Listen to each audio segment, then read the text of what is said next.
आज महाराष्ट्र विधान परिषदेच्या अर्थसंकल्पीय अधिवेशनाचा पहिला दिवस. या पहिल्या दिवसाच्या कामकाजामध्ये शोक प्रस्ताव आहेत आणि त्या शोक प्रस्तावातलं पहिलं नाव म्हणजे तुमचं आमचं सर्वांचं राजकीय दैवत म्हणता येईल आदरणीय दादांचं येणं. मला असं वाटतं की माझ्यासारखा कमनशिबी आणि माझ्यासारखा दुर्दैवी दादांच्या नेतृत्वात काम करणारा एक कार्यकर्ता, या कार्यकर्त्याला या पवित्र सभागृहाचं सदस्यत्वच 13 मे 2020 ला आदरणीय अजितदादांच्या पुण्याईनं मिळालं. या सभागृहामध्ये मी मुख्यमंत्री देवेंद्रजींना पाहिलं, मुख्यमंत्री उद्धव ठाकरे साहेबांना पाहिलं, मुख्यमंत्री एकनाथराव शिंदे साहेबांना पाहिलं. आणि जेव्हा जेव्हा आषाढी एकादशीला किंवा पंढरपूरला कधी जाण्याचा योग आला तेव्हा पत्रकार बाहेर आल्यावर विचारत होते की तुम्ही पांडुरंगाला काय साकडं घातलं. आणि माझं ठरलेलं वाक्य होतं की एकदा तरी आषाढी एकादशीची महापूजा ही अजितदादांच्या हस्ते झाली पाहिजे. आणि त्यावर बरेच लोक हसायचे, कोणी काय म्हणायचं, पण एक गोष्ट मात्र निर्विवादपणे या निमित्तानं सिद्ध होते की महाराष्ट्राला एक धडाकेबाज नेतृत्वाला मुकावं लागलं. आणि एक लेख मी मध्यंतरी वाचला होता की महाराष्ट्राला न गवसलेला एक उत्कृष्ट मुख्यमंत्री किंवा न मिळालेला एक उत्कृष्ट मुख्यमंत्री, ही जी सल महाराष्ट्राच्या मनात आहे ती कायम राहील. आज मी शिंदे साहेबांचं भाषण अत्यंत मनापासून ऐकलं. अत्यंत भावनिक भाषण होतं.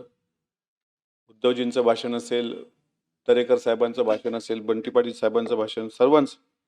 आपण सर्व सभागृहातली सन्माननीय लोक ही खूप मोठी मोठी लोक आहात. अगदी या टोकावर बसलेल्या नीलमताईंपासून अगदी सरनाईक साहेबांपर्यंत जे कोणी या सभागृहात बसलेले आहेत त्या तुमच्या तुलनेमध्ये मी फार सामान्य कार्यकर्ता आहे.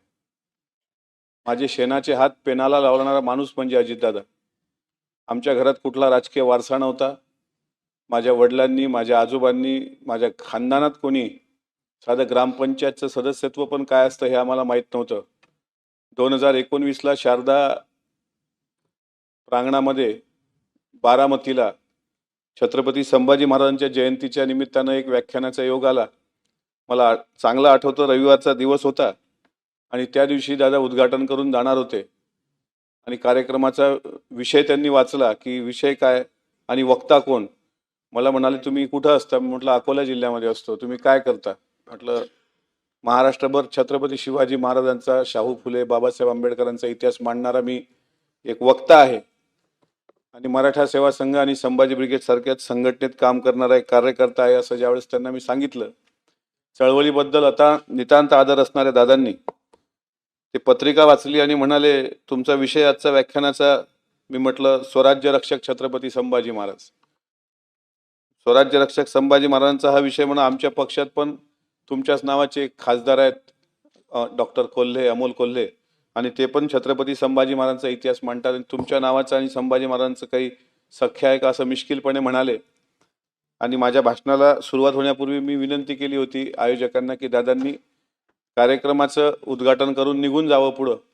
पण दादांना कोणीतरी सांगितलं आयोजकांपैकी की दादा भाषण संभाजी महाराजांचं चरित्र या वक्त्याच्या तोंडून ऐका, हा जरा वेगळ्या पद्धतीनं मांडतो.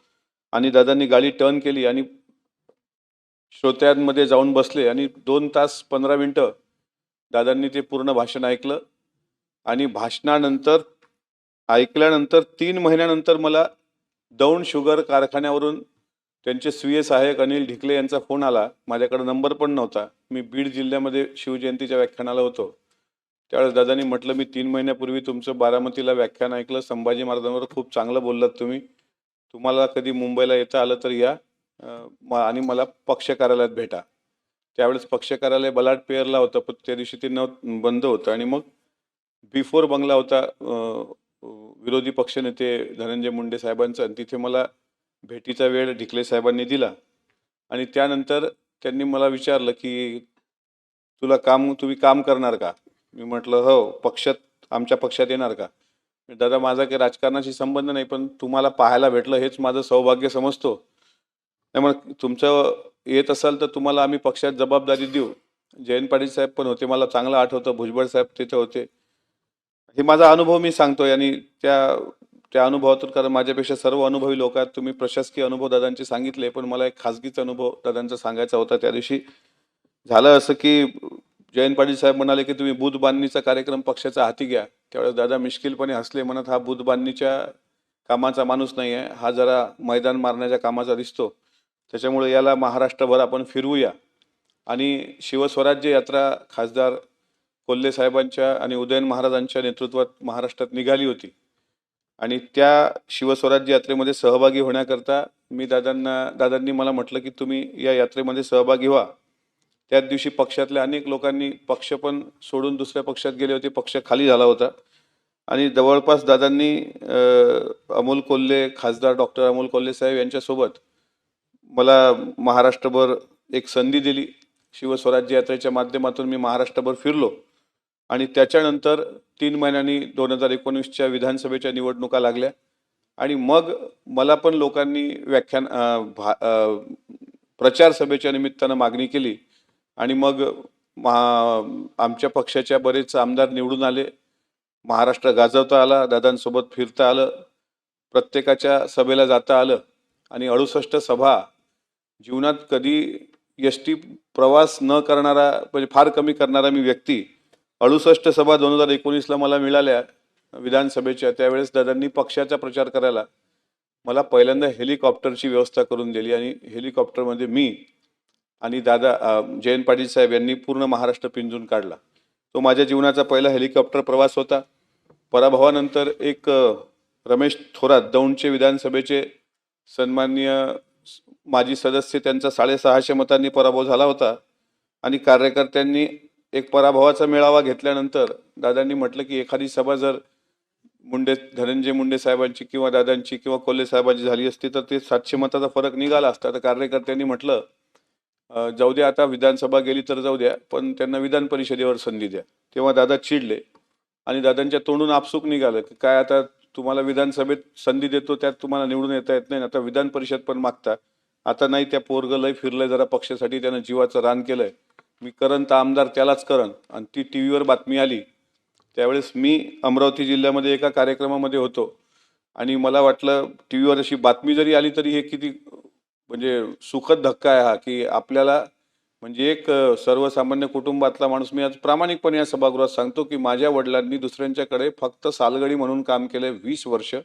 त्यांच्याकडे शेण काढणं, गाई धुवणं आणि बैल चारणं, पुरण आणणं शेतामधलं, अशा कुटासा या छोट्याशा गावात, खारपान पट्ट्यातलं गाव, जिथं आता कपाशी व्यतिरिक्त दुसरं कुठलंच पीक घेता येत नाही, शापित असलेला विदर्भ, जो शेतकरी आत्महत्येचा भाग आपण म्हणतो, त्या भागातून एका सामान्य कुटुंबातल्या व्यक्तीचं नाव, अजितदादांचं वाक्य होतं, त्या टीव्हीवर सुरू होतं की आमदार करणार तर मिटकरीलाच करणार.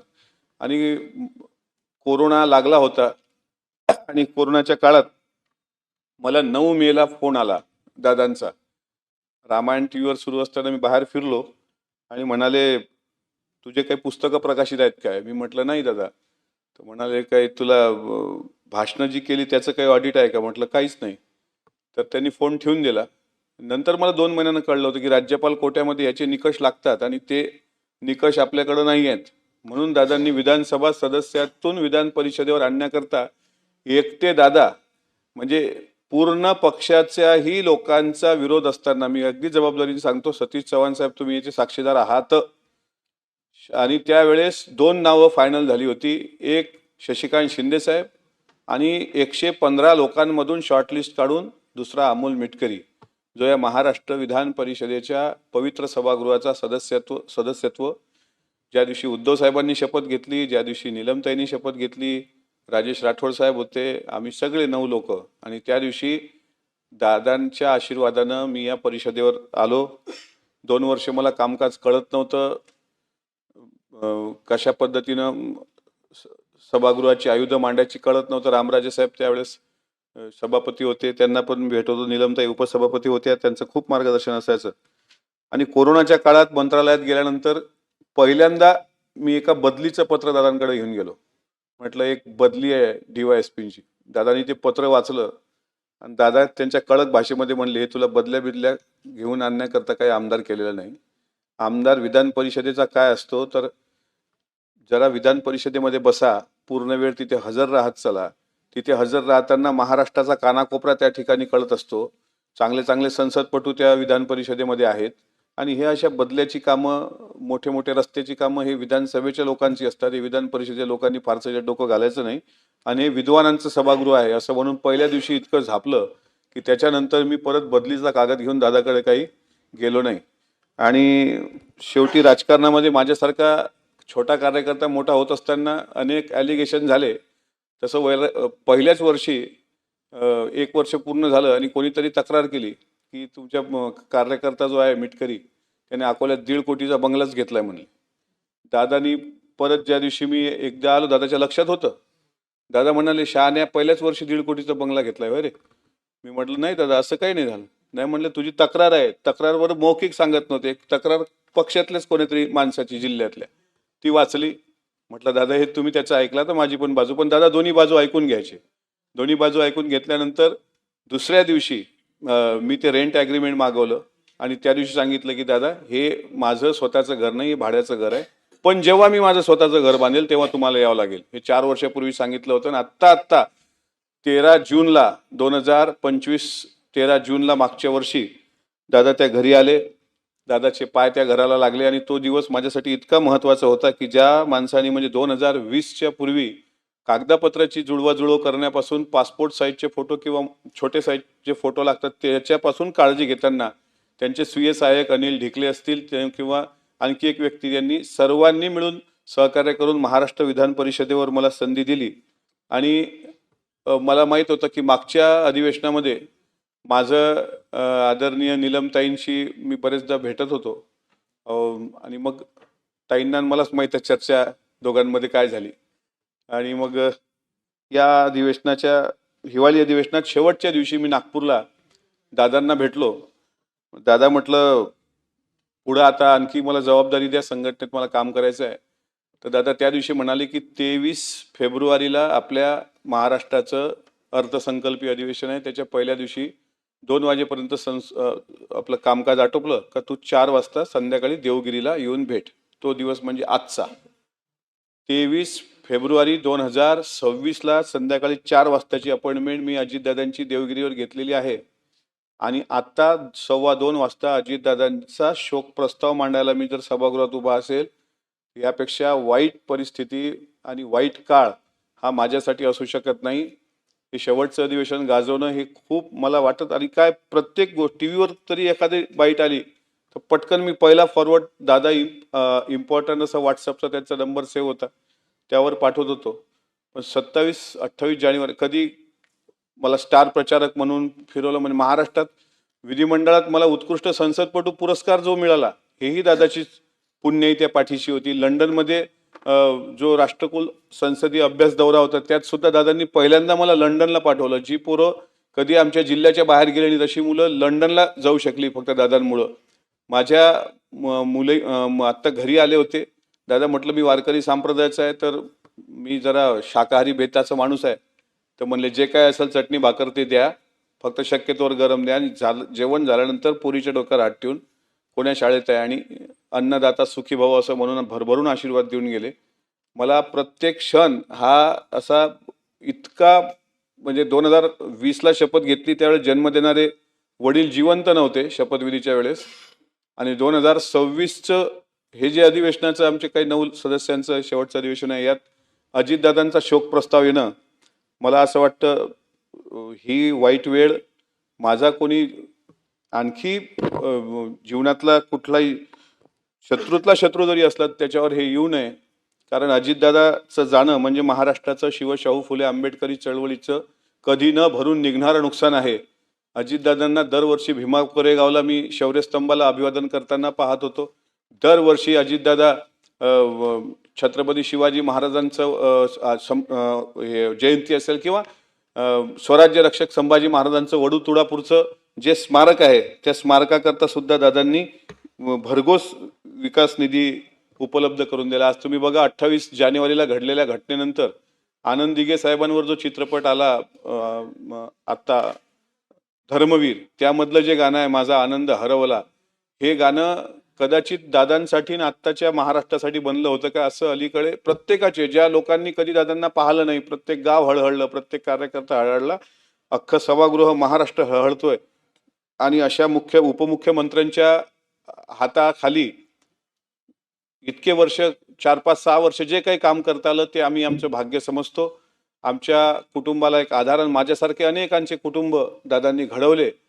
पण जर संत वचन असं आहे की याच्यासाठी केला होता अट्टा असं आणि दिस शेवटचा गोड व्हावा, असं जर संत वचन असेल तर दादाचा जीवनाचा शेवटचा दिवस गोड का झाला नाही याबाबत सुद्धा पांडुरंगाला भांडावं वाटतं आणि पांडुरंगाशी झगडावं वाटतं. 40शीतले तुकाराम महाराज अचानक जसे जातात, त्यानंतर तुकोबाचे लहान भाऊ कान्होबा हे सदुंबरेला जाऊन हातात दगड घेऊन त्याच विठ्ठलाशी, ज्या विठ्ठलाचं वर्णन करताना शिंक जांभुळी खोकला नितुका वेळ वाया गेला, म्हणजे शिंक आली, जांभुळी आली, खोकला आला असेल, इतक्याचदा विठ्ठलाचं नामस्मरण न करणाऱ्या तुकोबाला अचानक जर जावं लागलं तर तेच दगड हातात घेऊन त्यांचा भाऊ कान्होबा विठ्ठलाशी भांडण करताना म्हणतो, धिंद धिंद तुझ्या करीनं चिंधळ्या. हे गाथेतले अभंग आहेत की तुझ्या चिंधळ्या चिंधळ्या विठ्ठला मी करेल, कारण माझा भाऊ अचानक कुठं गेला. आज सगळ्यांचं भाषण ऐकताना मोठे दादा गेल्याचा सुद्धा शिंदे साहेबांनी त्यांच्या भाषणामध्ये सांगितलं. माझी आपल्या सभागृहाच्या माध्यमातून सर्वांना विनंती आहे, इथं सर्व मंत्रिमंडळ बसलेलं आहे, महाजन साहेब आपल्यावर सुद्धा दादांचं तितकं प्रेम होतं. आपण तुमच्या भाषणातही भाऊक झाला. जामनेरला मी ते भाषण ऐकलं. योगेश कदम साहेब तर स्वतः त्या दिवशी अंत्यविधीच्या पहिल्या दिवशी बारामतीला होते. सरनाईक साहेब, आपण सगळेजण मंत्रिमंडळातले सहकारी आहात, ज्येष्ठ आहात, आम्ही फार लहान माणसं आहोत. आमची कदाचित ती तुमची बरोबरी सर्वांची करण्याची तेवढी आमची कुवत नव्हती, आम्ही मानतही नाही. अनेक कमिट्यांवर दादांनी मला चेअरपर्सन म्हणून सदस्य म्हणून घेतलं. तुमच्यासारख्या इतक्या मोठ्या मोठ्या लोकांच्या या सर्वोच्च सभागृहाच्या एका खुर्चीवर बसण्याचं भाग्य, इतकंच काय 4 वेळ तालिकेवर बसण्याचं सुद्धा भाग्य, तालिका सभापती म्हणून, की मागच्या हिवाळी अधिवेशनामध्ये विनियोजन बिल मांडण्याकरता सभापती महोदय मला परमिशन द्यावी, मी चेअरवर बसलेलो असताना दादा खाली होते. हा मला असं वाटते या 6 वर्षातला सर्वात मोठा सर्वोच्च क्षण आनंदाचा होता. आणि याच कारकिर्दीमध्ये अशा पद्धतीचा प्रस्ताव येणं हा दुर्दैवी क्षण होता. म्हणून माझी सर्व मंत्रिमंडळांना विनंती आहे की महाराष्ट्राच्या मनात शंकेचं काहूर आहे, तुम्ही फक्त भावना समजून घ्या. आम्हाला याच्यात कुठलंही राजकारण करायचं नाही आहे. महाराष्ट्राच्या मनात शंकेचं काहूर आहे. दादाच्या मृत्यूची बाबतीत ज्या काही महाराष्ट्राच्या मनात शंका कुशंका आहेत, हे सत्य काय हे एकदा महाराष्ट्राच्या समोर आणण्याकरता आपण स्वतः गृहराज्यमंत्री आहात, सरनाईक साहेब आपण मंत्री आहात, प्रवीण दादा आपल्याला हे भावना आमची माहिती आहे की ठीक आहे, आम्ही भावूक असू, आम्ही वेडे असू, आम्हाला वेड लागलं असेल, आम्ही पागल आहोत असं समजा, पण एकदा ब्लॅक बॉक्सचा डेटा हा विषय नंतर बाजूला ठेवूया. साहिल मदन आणि यश नावाचे 2 पायलट कुठं ट्रॅफिकमध्ये अडले तेवढं तर फुटेज द्या. ते कुठं आहेत आता ते तर सांगा. तो सुमित कपूर कुठं गायब झाला ते तर सांगा. हे महाराष्ट्राला कळलं पाहिजे कुठं आहे. इतका मोठा नेता अचानक जात असेल आणि हे महाराष्ट्राच्या समोर येत नसेल तर याच्या मला असं वाटते ही फार, आता श्रद्धांजली आपण वाहतोय, त्यांना भावपूर्ण आदरांजली हे शब्दही आपल्याला वाहत असताना आपल्या डोळ्यात अश्रू आहेत, हे दाटून येतात आपल्याला. ते उद्धवजी भाऊक होताना मी आज पाहिले की जड अंतःकरणाने त्यांनी श्रद्धांजली हा शब्द वापरला. पण आमचं म्हणणं असं आहे की एकीकडे आदरांजली देत असताना सुद्धा दुसरीकडे महाराष्ट्राच्या जनतेसमोर निदान दादा किती वाजता घरून निघाले, त्यांच्यासोबत OSD, PA, PS हे नेहमी असायचे. सगळे हे प्रवास करणारी लोक होत. आम्ही त्यांच्यासोबत, मी स्वतः 9 ते 10 प्रवास दादांसोबत केले. त्यांच्या कुठंच काही हे दिसत नाही. अच्छा इतका मोठा नेता अचानक आपल्या महाराष्ट्राच्या पटलावरून दूर जातो, हे मला असं वाटते फार मनाला वेदनादायी आहे. त्यांच्या अशा अपघात, त्यांच्या विमानाच्या अपघातानंतर महाराष्ट्रावर कोसळलेल्या संकटाला धीरोदत्तपणे त्यांच्या सुविद्य पत्नी आदरणीय सुनेत्रा वहिनी, ज्या महाराष्ट्र राज्याच्या पहिल्या महिला उपमुख्यमंत्री ठरल्यात, त्यांनी शपथविधी घेतल्यानंतर सुद्धा अनेक पेपरच्या रकान्यांनी आपल्या बुद्धीचे दिवाळे काढले. आणि जे जे नामवंत लेखक आहेत त्यांनी पण, निलमते तुम्ही पेपर वाचले असतील कशा पद्धतीने त्यावर टीका टिप्पण्या केल्या. पुण्यश्लोक अहिल्यामाई होळकरांच्या महाराष्ट्रात, जिजाऊंच्या महाराष्ट्रामध्ये, पुरोगामी महाराष्ट्रामध्ये जर एखाद्या महिलेनी छातीवर दगड ठेवून आणि सगळं दुःख पचवून जर हा निर्णय राज्याच्या हिताच्या दृष्टीने घेतला असेल तर त्या माऊलीला समर्थन करण्याऐवजी जर आपण त्यांचा विरोध करत असू तर मला असं वाटते तुम्हाला अहिल्यामाई होळकरांचा आणि तुम्हाला छत्रपती शिवरायांच्या आई जिजाऊ साहेबांचा वारसा समजला नसावा. म्हणून अशाही प्रवृत्तीच्या विरुद्ध जाऊन स्वतः सुनेत्रा वहिनींनी आज खंबीरपणे या सरकारमध्ये उपमुख्यमंत्री म्हणून जी काही जबाबदारी पेललेली आहे ते लिहिली आहे त्या पेलतीलच. त्यांच्या परिवारावर हे संकट कोसळलेलं नाही, नुसतं जय पवार असतील किंवा पारदादा असतील यांच्यावरच कोसळलेलं नाही, अख्ख्या पवार परिवारावरच कोसळलेलं नाही, तर महाराष्ट्राच्या प्रत्येक मराठी माणसावर आणि महाराष्ट्राच्या प्रत्येक घरावर हे संकट कोसळलेलं आहे. अजूनही महाराष्ट्र दुःखातून सावरलेलं नाही. पण एक मात्र नक्की सांगतो, ज्या अमोल मिटकरीच्या घरात मागच्या 100 पिढ्यात कोणी ग्रामपंचायतला सदस्य नव्हता, त्याला महाराष्ट्र विधान परिषदेमध्ये या लाल खुर्चीवर बनवण्याचं आणि हा बॅच लाल रंगाचा देण्याचं एक धडाकेबाज काम आणि ते किमया हे फक्त आणि फक्त अजितदादांमुळे होती. आणि रेणू या थोकडा तर पुढचा थोडासा शब्द सुधारतो, दादा आकाश आहे एवढा. म्हणजे जे तुकाराम महाराज आकाश आहे एवढे, म्हणजे मनासारखा राजा आणि राजासारखं मन जसं म्हणतात तसं मनासारखा दादा आणि दादासारखं मन. आज त्यांचा शोक प्रस्तावावर बोलण्याचं दुर्भाग्य माझ्यावर ओढवलं आणि हे माझा कमनशिबीपणा आहे. मी माझ्या संवेदना त्यांच्या चरणी व्यक्त करून इथे माझ्या वाणीला विराम देत असताना इतर जे आज शोक प्रस्ताव आलेत, स्वरूप सिंग नाईक, अशोक मोडकसाहेब, गंगाधर पटणे, श्रीमती नीला देसाई यांच्यासुद्धा दुःखद निद्राबद्दल मी खेद व्यक्त करतो आणि शोक व्यक्त करतो आणि माझ्या वाणीला थांबवतो.